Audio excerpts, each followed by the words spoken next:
merely commented on his moving against his current deputy governor to get him impeached. And I felt it was unconscionable on his part. You know, it was morally wrong because Okorocha passed through me to become governor. I was national chairman of APGA in 2011 when he contested for this office. And I knew the road to the Douglas house in Owerri. You know, it was a very difficult road we passed through. As national chairman of the party, then the deputy governor is wanting to impeach that I spoke against was his chief of staff. They had been together for about 20 years before he contested that election. And during the time we were campaigning in Owerri, in Imo State, I was there myself. This current deputy governor was arrested, you know, and detained for 3 weeks because he was accused of arranging people that attacked Obasanjo when he visited Owerri at that time. No, PDP was in charge at that time. You know, I had to do a series of press conferences taken on the Inspector General of Police then to get the Madumere released. Eventually, a few days to the election, he was let off. And when we went to that election, you know, we won, APGA won, and of course, there was a twist. The election was not declared, the result was not declared for the simple reason that they didn't want APGA and Okorocha to take the victory. We had to go into very strenuous advocacy.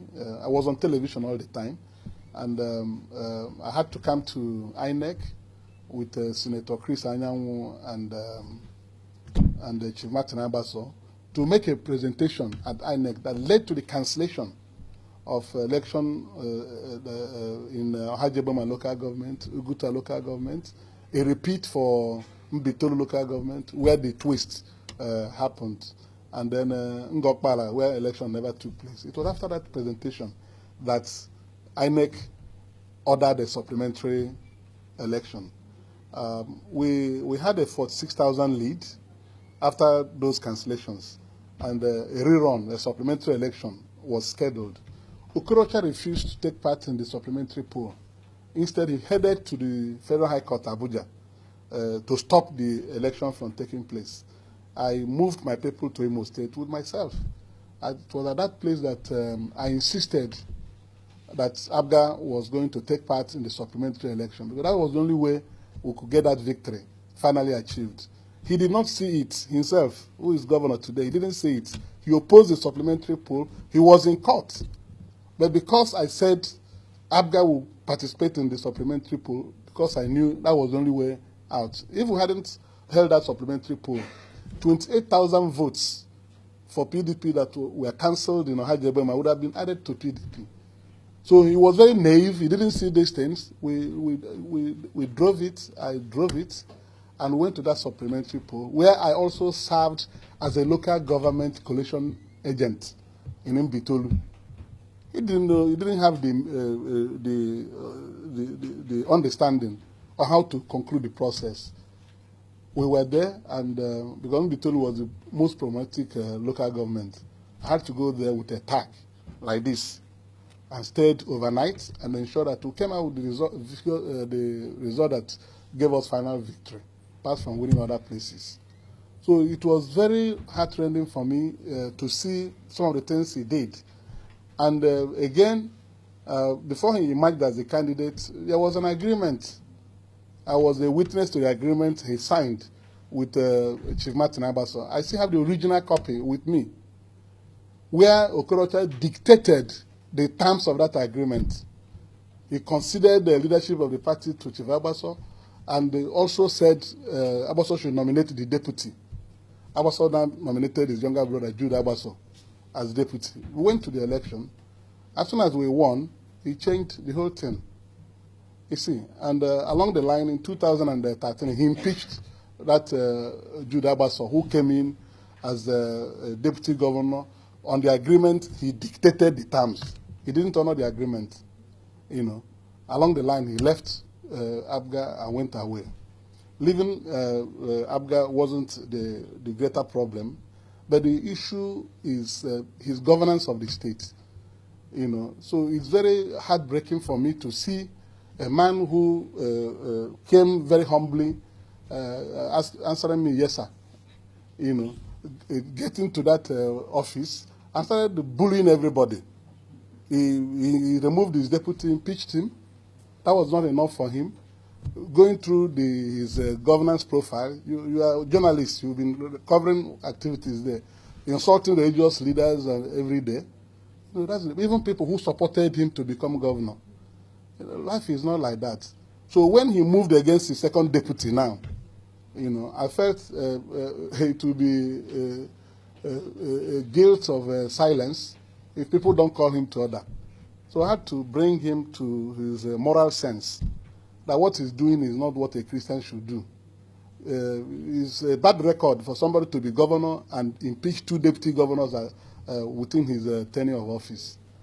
I told him not to do that. So, of course, I expressed regret that somebody who passed through our hands to become governor is behaving like this. So he just retorted and said I was whiling away time in the Senate. That was not a reply expected from him. So somebody who is a trickster, Okorocha is a trickster. If you cannot live by the words you profess, you cannot aspire to leadership. Leadership is about honor and consistency of character. If you tell somebody this is what you are going to do, and you get into office and begin to do the opposite of what you promised, it's 419. So he's a complete trickster, and I don't want to put my energy on him. He's already a drowning man. He's a sinking ship in Imo State. He wants to make his son-in-law governor of Imo State to succeed him. When he became governor, Eze Madumere was chief of staff. This his son-in-law was deputy chief of staff. Along the line, he married his daughter, And now that he's going, he wants that his son-in-law to succeed him and the deputy governor to be impeached. I think it's the type of thing Idi Amin did in Uganda. In a society of this level of development, you cannot tolerate leaders who behave like that, who cannot see what the society wants, what the standard should be. His son-in-law is from his zone in Imo State. So when he finishes, he'll foist him on the state. And is that the way to provide leadership? So I only made a small remark that you should not muzzle the ox you used to thresh grain, And he found it offensive, and he descended on me that I'm not doing anything here. You've been covering my activities here. Have I been idle here? I've not been idle. So he's the one who is failing in governance, and the reply he has to give to something he has no defense to is that I'm just settling down in the Senate. So in answer to your question, Okorocha is a trickster, and nobody should take him serious. He has 10 months from now to give account of his stewardship. That is my consolation, because in 10 months' time he will be out of office. Reality will dawn on him. All the people who played any role in helping him become governor, all of them are his enemies today. Is that the way to provide leadership? It's when he leaves office that he will now know the difference between public treasury and private treasury. When you use public treasury and public trust to enlarge your coast, by the time you leave office, people will come after you. And being reckless, those who served him over the years, they are the people he's annihilating today. They are the people who will help investigations when the time comes. So you should go and take Panadol and sleep, and know that governance is a very serious business, and leadership is a public trust. You cannot abuse it. You go to your village and build a private university with state resources. These things are open there. You cannot convert state resources to private resources. It was last year he appointed his sister, blood sister, sibling, Commissioner for Happiness. And people who are writing it. Any person who is serious, is that the type of intervention? Is that the type of governance somebody will provide? Even Mandela himself seeing such thing will be crying in his grave. The type of leaders we have produced in Africa, where you will come and play to the gallery with the plight of your people, with abandoned projects littered everywhere. Go to Imo State and see what is going on there. 27 hospitals he started, one per local government. All of them are abandoned. And he said that I'm not doing anything at the Senate. So I'm only calling on his moral conscience to know that there are boundaries a leader cannot cross, you know. So if he thinks that he's a Superman, let him complete the impeachment of Eze Madumere. He will regret it. I know very soon he will run away from the process.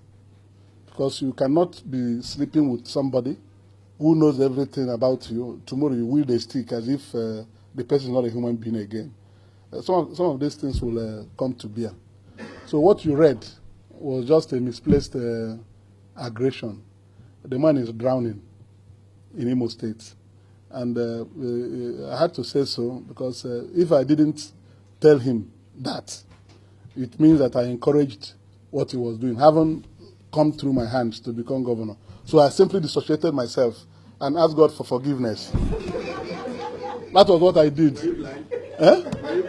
No, when he was coming and said, cheers, sir, sorry, sir, cheers, sir. That's why I'm calling him a trickster. You know, somebody who will tell you, cheers, sir. That's my odd lead there. He's been working with me since 14 years. He was always saying him, cheers, sir, yes, sir, yes, sir. You know, so now, he has become governor and everybody is a fool. That's what I'm saying. So a leader should be humble in ascending office. If you get into office, the office should not get into your head. You should become the normal person. If he was calling me Chiasa before he became governor, there's no reason why he can make this type of statement to me because I was the person who was in a position determining his fate at that time at no cost. Because he promised that he was going to make Imo State El Dorado. And that he was a very great philanthropist, training children of poor people, you know. So is he not obtaining by false pretense? So we thought we were moving together. And as soon as he got in there, he became a tiger. He became a tiger, and even Chiasa disappeared, you know. All those things. So I had to sincerely speak out against his activities in order not to make him a model of somebody who can be governor. You know, he's a failed governor. I'm so sorry about that. APGA, the party that I led for 10 years as chairman, has run the government of Anambra State for 12 years now. Is on the 13th year. If you go there, you see how the manifesto of the party had been used by the former governor and the current governor to develop that state. The place is very peaceful, working, doing everything to bring in international foreign partners to aid development. You go to Imo State, what you see, a tower, Akachi Tower. It's 10 months to go now.